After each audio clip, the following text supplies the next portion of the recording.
guys, real quick, got a 2017 Chrysler Pacifica now. This is where I'm going to get my helper's hand with in diagnostic, okay? Yes, he has some classroom knowledge forced down his throat. Now we about to get some hands-on, okay? I got a misfire in cylinder 5. I'm going to have him hook up the scan tool and tell me what cylinder is misfiring on.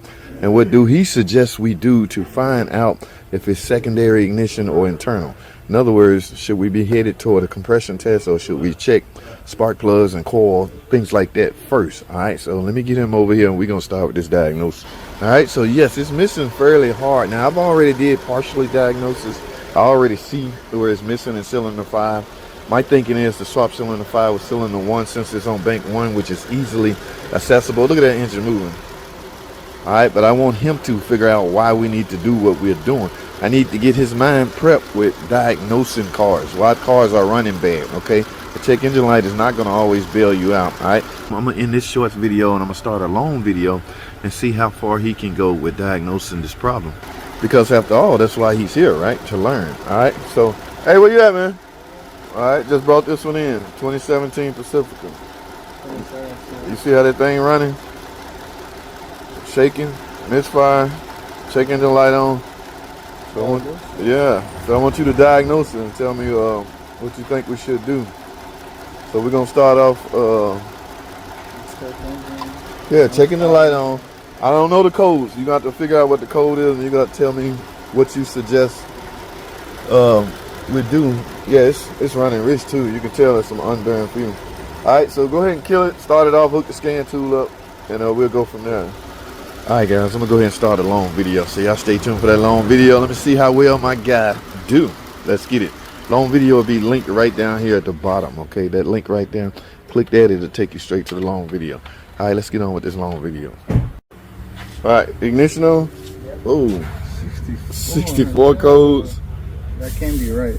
That is right, but we're only interested in the codes on the PCM because it's running bad. Yeah, go to DTCs. That's the main code. That's why the car running bad. That's why the check engine light on. All right, cylinder 5 misfire. Here's the thinking, because this appears to be a secondary ignition problem, meaning coil or spark plugs.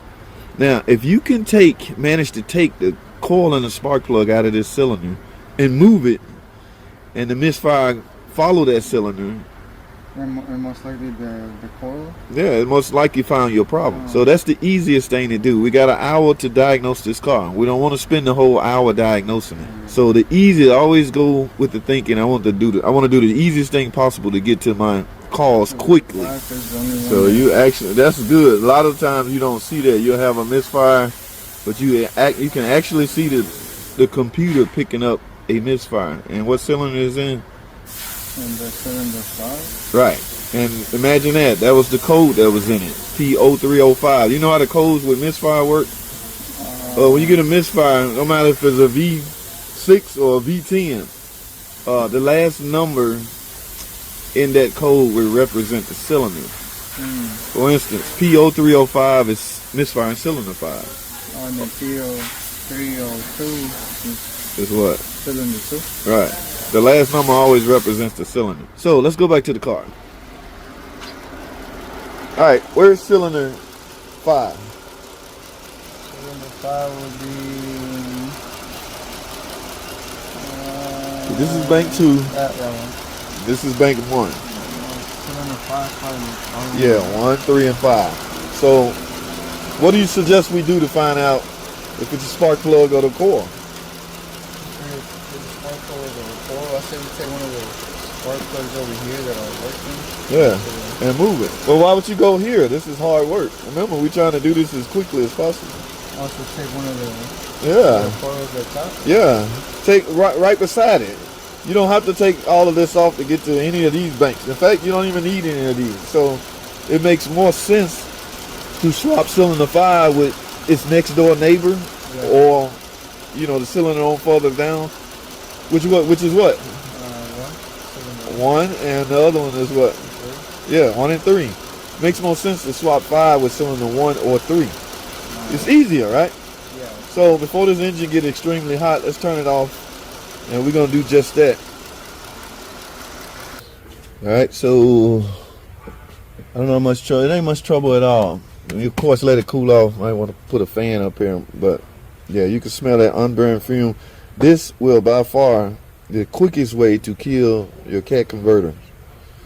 Oh. You smell that? Yeah. Yeah, because that spark plug is not heating. Fuel is just going straight to that cylinder, and you hydrocarbon probably out of the roof, carbon dioxide probably out of the roof. That's why they turn check engine light on to alert the driver to get this stuff fixed, because you are polluting the ozone. So when it's cooled off a little bit, we want to swap.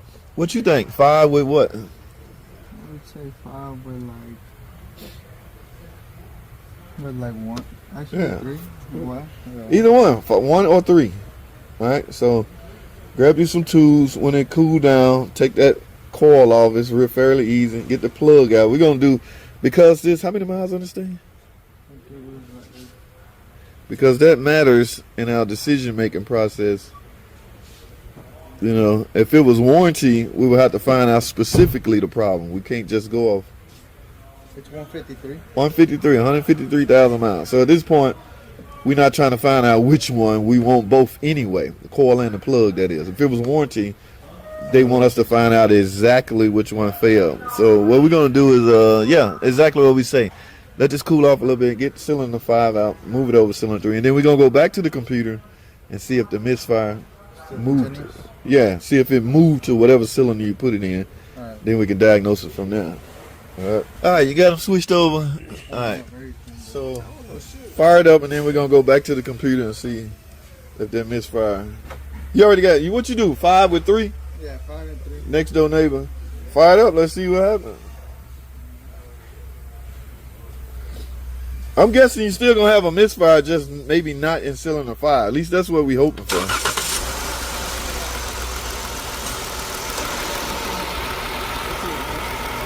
Alright, let's go look at the computer. You can't tell that way.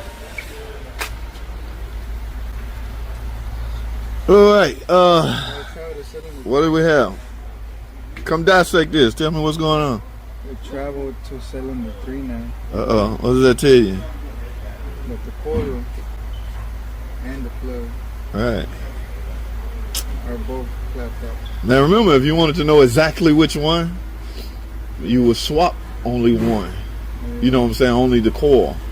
But there's too many miles. We're going to do both anyway. Alright, so the misfire moved the cylinder out. So we now know that this is a secondary ignition problem. The guy likely need a tune-up. Alright, major tune-up. Alright, so we got that out of the way. Let's look the car over. See if anything else. You know the drill. Look the cooler, see if the cooler leaking. Let it up in the air, look at the brakes. We gotta look these cars over. 153,000 miles. Transmissions feel for life, so they don't really want you messing with that. So, but and at that many miles, if they never did anything, I don't want to mess with it.